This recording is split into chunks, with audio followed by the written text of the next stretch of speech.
Leamos el texto de Filipenses, el capítulo 2. Voy a leer los versículos 5 al 11, aunque mi reflexión se va a concentrar en el versículo 11, una afirmación que se da allí. Dice en la Reina Valera contemporánea: que haya en ustedes el mismo sentir que hubo en Cristo Jesús, quien, siendo en forma de Dios, no estimó el ser igual a Dios como cosa a que aferrarse, sino que se despojó a sí mismo y tomó forma de siervo y se hizo semejante a los hombres. Y estando en la condición de hombre, se humilló a sí mismo y se hizo obediente hasta la muerte y muerte de cruz.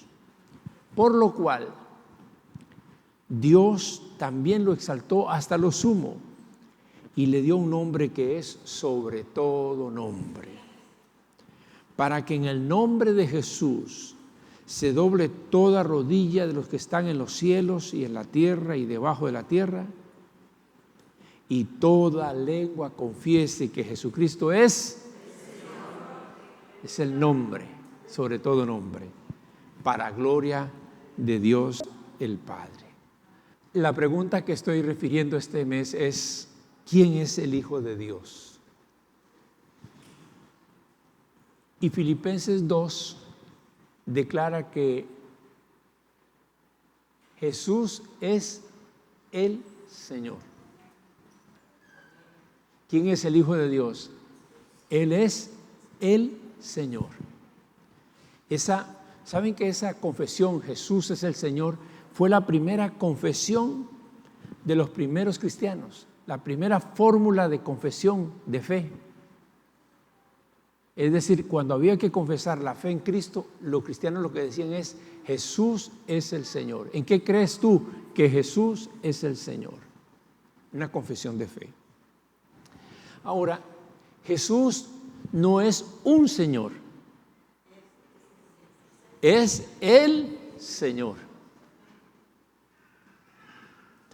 Si hubiera dicho un Señor, podríamos decir entre muchos otros, Él es un Señor. Pero no, la declaración es el Señor. Es un título de autoridad y de dominio. ¿Qué tiene Jesús? Autoridad y dominio. ¿Qué tiene Jesús? Autoridad y dominio. Para referirse a la palabra Señor, el texto que estamos leyendo utiliza el término kurios. Otros ponen Kyrios, kurios. ¿Y qué significa la palabra kurios? Significa que Jesús es supremo en autoridad. Dígalo conmigo: supremo en autoridad. Es el ¿qué? Controlador. Es el amo y dueño absoluto. Cuando usted dice Jesús es mi Señor, usted está diciendo Jesús es el supremo en autoridad en mi vida. Es la máxima autoridad en mi vida. Cuando usted dice Jesús es mi Señor, usted está diciendo Él es el que controla mi vida. Él es el amo de mi vida. Él es el dueño absoluto de mi vida. En otras palabras, como diríamos a lo tico, Él es el que manda. Él es el que manda en nuestra vida. Con la resurrección, Dios Padre le dio a Jesús el nombre de Señor. Este día celebramos que Jesús recibió de parte del Padre el título de el Señor. Y ante ese nombre, como dice San Pablo, toda rodilla se debe doblar. ¿En dónde? En la tierra, en el cielo y debajo de la tierra. En todo lado nuestras rodillas deben doblarse delante de aquel que es el Kyrios. Después de la resurrección, la declaración más poderosa que los cristianos podían decir, como ya expresé, era decir Jesús es el Señor. Esa declaración a nosotros nos parece fácil de decir. Usted se vuelve a la madre y dice, Jesús es el Señor. Se lo dice con mucha facilidad. Pero esa declaración en aquel tiempo produjo reacciones hasta violentas en judíos y en los romanos. Era una frase subversiva. Era una frase, una declaración que no era aceptada ni por judíos no creyentes ni por romanos. Nosotros decimos con facilidad que Jesús es el Señor, pero en la iglesia primitiva eso se decía con total conciencia de los riesgos que se corrían. Las personas corrían riesgos al decir Jesús es el Señor, y explicaré por qué. La pregunta, ¿por qué decir Jesús es el Señor? Es un acto de fe y es un acto de riesgo. En primer lugar, en aquel tiempo, decir el nombre de Jesús es el Señor era un acto que resultaba perturbador a los no creyentes. Era un nombre ¿qué? Perturbador. Hoy no. Hoy lo decimos con tanta facilidad. Pero en aquel tiempo decir Jesús es el Señor era decir un nombre perturbador. El apóstol Pedro se levantó el día de Pentecostés. ¿Recuerdan? El día de Pentecostés, cuando el Espíritu Santo vino sobre la iglesia, Pedro se levantó a dar su primer sermón, su primer discurso.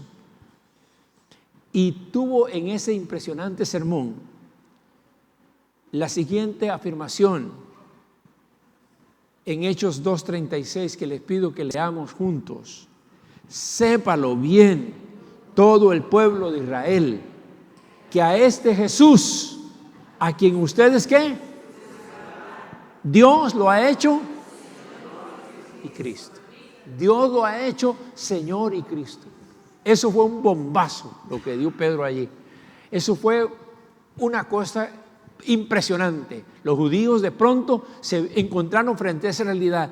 Ustedes los crucificaron. Ahí estaba la multitud, por lo menos, no menos de 3,000 personas. Y en medio de esa multitud, Pedro dice, a este Jesús, a quienes ustedes crucificaron, Dios lo ha hecho Señor, lo ha hecho Kyrios y Mesías. Para los judíos, el único a quien se le puede llamar Señor es a Yahvé. Y se le llama Adón o Adonai. Es la palabra Adón o Adonai, es la palabra Señor. Solo a Yahvé se le puede decir Adón. Solo a Yahvé se le puede decir Adonai. Y cuando Pedro habla y dice, a este Jesús a quien ustedes crucificaron, Dios lo ha hecho Adón. Lo ha hecho Señor. Los judíos tenían que haberse sentido chocados con esa afirmación. Para los judíos, Jesús era un tipo que causaba vergüenza por haber muerto en una maldita cruz. Quien moría en una cruz era un maldito. Y cuando los cristianos declaran que Jesús es el Señor, están declarando que Jesús es Dios. Por lo cual la declaración resulta ser una blasfemia horrible e imperdonable para un judío no creyente. ¿Cómo? Este que murió en una cruz murió. Era un esclavo como todos. Era un pobretón como todos. Era un hombre insignificante como pocos. Era un hombre despreciable que fue a una cruz y murió en una cruz. ¿Cómo van a decir que él es Adón o Adonai? ¿Cómo van a decir que es Dios? ¿Cómo van a decir que es Señor? Esto es una blasfemia horrible e imperdonable. Y esa frase, Jesús es el Señor, desató entre el pueblo gran persecución para los cristianos. Insisto, hoy decimos con tanta facilidad, Jesús es el Señor. Y nada pasa. Pero en aquel entonces pasaba cualquier cosa. Por su parte, en el Imperio Romano, ustedes recuerdan que en aquella época toda esa tierra estaba bajo el dominio del Imperio Romano. Y en el Imperio Romano se otorgaba el título de señor al emperador de turno. La gente decía, César es señor, así se le conocía. Cuando las personas viajaban y se encontraban entre sí, tenían que saludarse diciendo, César es señor. César es señor. O sea, él es el dominus en latín. Él es el que tiene el dominio completo. Es la máxima autoridad de todo el imperio. Él es el Señor. El César era considerado una figura divina y por lo tanto se le confería el título de Kyrios. Él es Kyrios. Ese saludo oficial en el imperio que era César es Señor, de pronto por allá va un día un romano y se encuentra con uno que viene por ahí y el romano dice, César es Señor. Y aquel que viene de camino le dice, Jesucristo es el Señor. ¿Qué golpe más profundo, más terrible? Un romano diría, ¿cómo? No hay otro Señor, solo hay un rey, solo hay un reino. No puede haber otro tipo de reino en todo este imperio. Somos los que creemos en el gran César, el Dominus. Muchos cristianos perdieron la vida a causa de declarar Jesucristo es el Señor.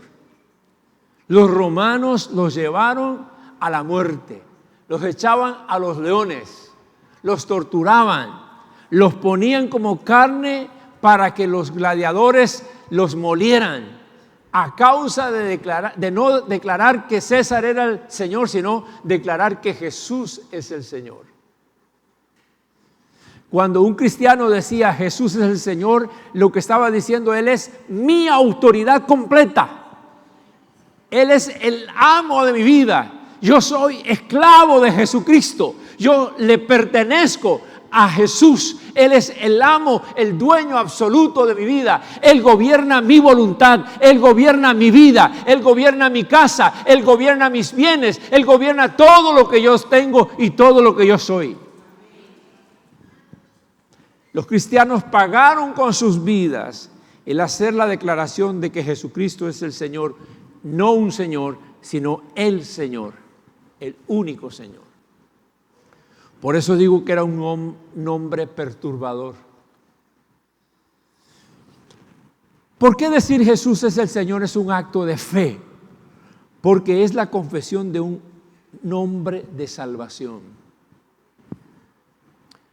Romanos capítulo 10, versículo 9, lo podemos leer juntos, dice, ¿qué dice? Si confiesas con tu boca que Jesús es el Señor y crees en tu corazón que Dios lo levantó de los muertos, ¿qué? Si confiesas en tu boca que Jesús, ¿qué es Él? Una confesión de fe, una confesión de salvación. Decir Jesucristo llegó a ser sinónimo de decir Señor. Llegó un momento en que solamente decir Jesucristo la gente entendía Señor. Y en Hechos 4:12 afirma, en ningún otro hay salvación, porque no hay otro nombre bajo el cielo dado a los hombres en que podamos ser salvos, solo en el nombre del Señor. Solo en el nombre de Jesucristo. Solo en Él hay salvación. Si quieres, hermano, si quieres llamar a Jesús Salvador personal, debes tenerlo como Señor personal. Mucha gente considera que Jesús es el Salvador, pero poca gente lo tiene como Señor. Usted le pregunta a la gente, ¿y usted qué piensa de Jesús? Sí, es el Salvador del mundo. Y pregúntele, ¿y es su Señor? Y ahí cambia todas las cosas. Y no hay que ir allá afuera, se puede preguntar dentro de las mismas congregaciones. Y no me venga a decir el formulismo, si Jesús es mi Señor. No es, si realmente lo es. Si realmente manda, si realmente es el dueño, si realmente Él es el amo, si realmente Él gobierna tu voluntad, si realmente Él es el dueño de todo lo que tú tienes, realmente lo es, en la vida práctica lo es. Muchos cristianos fueron martirizados por declarar con su boca que Jesús es el Señor.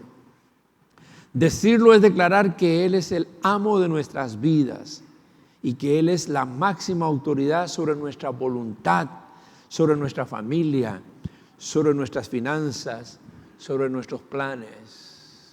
Hermanos, hace unos días dije esto a una persona. Yo creo que una de las grandes dolencias en las iglesias del día de hoy es la falta de señorío de Cristo en la vida de las personas. La gente le canta al Creador, la gente le canta al Señor que creó todas las cosas. La gente le canta a Jesús, la gente hace muchas cosas, pero la pregunta es, ¿y es Jesús verdaderamente Señor de sus vidas? ¿Es verdaderamente el que gobierna sus vidas? ¿Real y verdaderamente Él es el que manda en sus vidas? ¿Qué decisiones tomas cada día? ¿Qué decisiones tomas con respecto a tu vida, a tu familia, a tus bienes, a todo lo que tú tienes, a tu trabajo? ¿Cuántas de esas decisiones pasan por la consulta al Señor de si es la voluntad de Él o no lo es? Jesucristo es el Señor, es la fórmula de salvación. Y creo que una cosa es que usted diga, Jesucristo es mi Salvador, o es el Salvador, y de eso montones de personas han escrito libros completos acerca del Salvador del mundo y han hecho películas y canciones. Pero la pregunta es, ¿y es el Señor? ¿Por qué decir que Jesús es el Señor es un acto de fe? Porque ese es un nombre reservado para los creyentes. Ese no es un nombre que lo debe decir cualquiera. Decir Jesús es el Señor es un nombre reservado para los que creen de verdad. En 1 Corintios capítulo 12, versículo 3, Pablo dice, nadie puede llamar Señor, léalo conmigo por favor, nadie puede llamar Señor a Jesús si no es por el Espíritu Santo. Y el Espíritu Santo solo está en creyentes. Usted no puede llamar a Jesús Señor si no tiene el Espíritu Santo de Dios. Si usted llama a Jesús Señor sin tener el Espíritu Santo en su vida, sin ser un creyente, usted está burlándose del nombre del Señor. Nadie puede llamar sinceramente a Jesús Señor si no es una persona guiada por el Espíritu Santo. Y voy a decir algo más. Los demonios no pueden declarar que Jesús es el Señor. Cuando he tenido que enfrentar una situación que alguien me dice, pastor, venga, porque yo creo que esta persona está endemoniada, yo solamente le digo esto a la persona. Declare o confiese que Jesucristo es el Señor. Y no lo puede hacer. Hasta ahí se detiene. Cuando se detiene, yo sé que hay una posesión demoníaca en esa persona. Porque los demonios no pueden declarar o confesar el señorío de Cristo. ¿Me estoy explicando, amados? Es un nombre reservado para creyentes. Para que Él sea nuestro Señor, nosotros debemos vivir en obediencia a Él en todas las cosas. Diga conmigo la palabra obediencia. Jesús lo declaró cuando dijo esto, Mateo 7:21. No todo, ¿qué dice? El que me dice, Señor, Señor, entrará en el reino de los cielos. Ah, muy bien, no todos los que dicen Señor, Señor entrarán en el reino de los cielos. Entonces, ¿quiénes sí? Sino el que hace la voluntad de mi Padre que está en los cielos.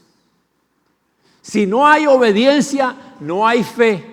Si no hay fe, no hay confesión de Jesús es el Señor en su vida. Usted puede confesar que Jesús es el Señor de su vida si usted vive en la obediencia al Señor, entonces puede decir, Él es el que manda en mi vida.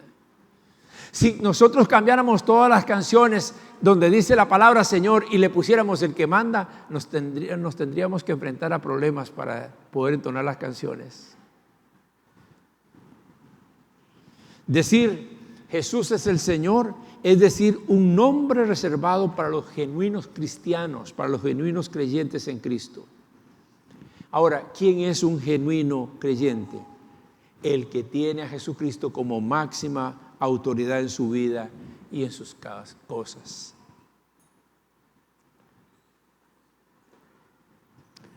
Yo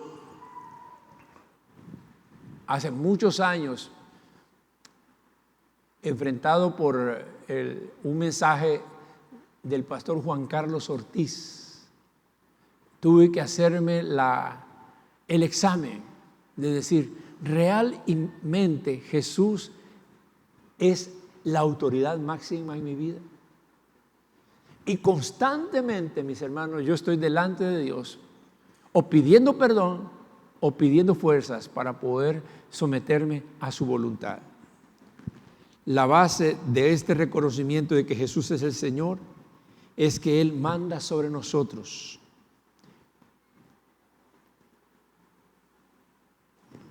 Por una razón, porque en Jesucristo es por quien existen todas las cosas, incluso nosotros mismos.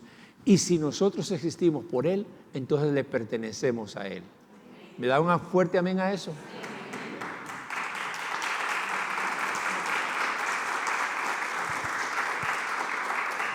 Así que he dicho 3 cosas sobre Jesús es el Señor. Esto es un nombre perturbador.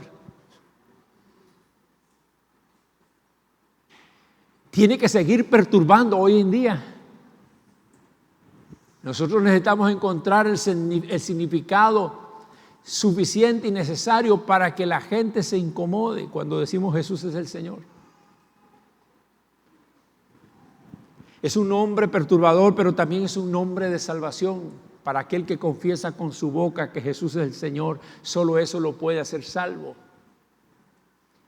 Y es un nombre reservado para creyentes, para personas como usted y como yo, que tenemos el Espíritu Santo en nuestras vidas. Sin embargo, mis hermanos, es necesario decir algo fuerte, algo que nos haga pensar y meditar como cierre de esta reflexión. En 1 Corintios 16, 22, Pablo dice, lo leemos en voz alta juntos, si alguno no ama al Señor, queda bajo maldición. El Señor viene. ¿No les parece que es demasiado fuerte? Si alguno no ama al Señor, y el amor no es Señor te amo, el amor es que Dios lo vea en mi actitud de vida, que Dios lo vea en mi obediencia. ¿Cuántos de nosotros tenemos a Jesucristo como Señor para nuestra salvación? Pero pregunto, ¿cuántos de nosotros tenemos a Jesucristo como Señor de nuestra billetera? ¿O Señor de nuestra agenda? ¿O Señor de nuestras prioridades? ¿O Señor de nuestra casa?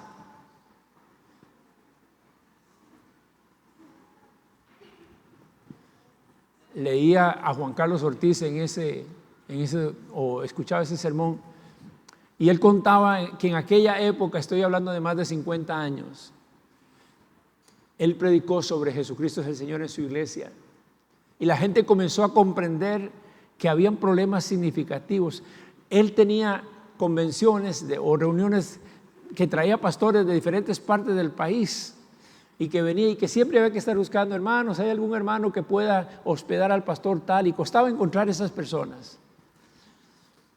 El asunto es que cuando él predica Jesucristo es el Señor, comienza a aparecer en los bolsos de la ofrenda, de pronto un certificado, una escritura de una casa ofrendada al Señor, de un carro ofrendado al Señor, de una finca ofrendada al Señor. Dice que en pocas semanas estaba lleno de escrituras de diferentes bienes que la gente depositaba poniéndolo al servicio del Señor, porque Él es el Señor.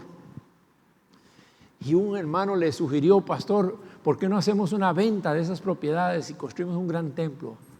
Él dijo, yo necesito orar al Señor. Y él oró al Señor, porque esto eran ofrendas para el Señor. Y él oró al Señor y el Señor le dice, yo soy el dueño de todas las cosas, pero necesito administradores para mis bienes. De la casa de los Sánchez, ¿quiénes podrían ser los mejores administradores que tienes en la iglesia para esa casa, si no los Sánchez?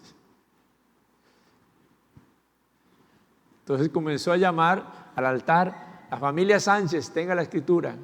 Dice el Señor, Él es el dueño, ustedes los administradores. Cuando llegó la época de traer los pastores de otras partes a la iglesia, a la ciudad, Él dijo, hermanos, ¿quiénes pueden hospedar a 5 pastores que vamos a tener aquí? Y un montón de manos levantadas, porque la gente había llegado a comprender que sus bienes no eran suyos, sino que eran del Señor. Pastor, aquí está el carro del Señor. Pastor, aquí está la habitación del Señor. Pastor, todo lo del Señor. Hermanos, ¿se dan cuenta cómo puede y debe cambiar nuestra conducta y nuestro pensar? Cuando digo mi auto, mi casa, mis bienes, mi esto, mi lo otro, mi chequera, cuando digo eso, no estoy comprendiendo algo fundamental. Jesús es el Señor. Y esta mañana quiero invitarte seriamente, y no me van a decir que aquí no lo hay, a todos aquellos que tienen a Jesús como Salvador, pero aún no lo tienen completamente como Señor, para que hagan un acto ante el Señor resucitado, un acto de fe, un acto de consagración, un acto de entrega a Él.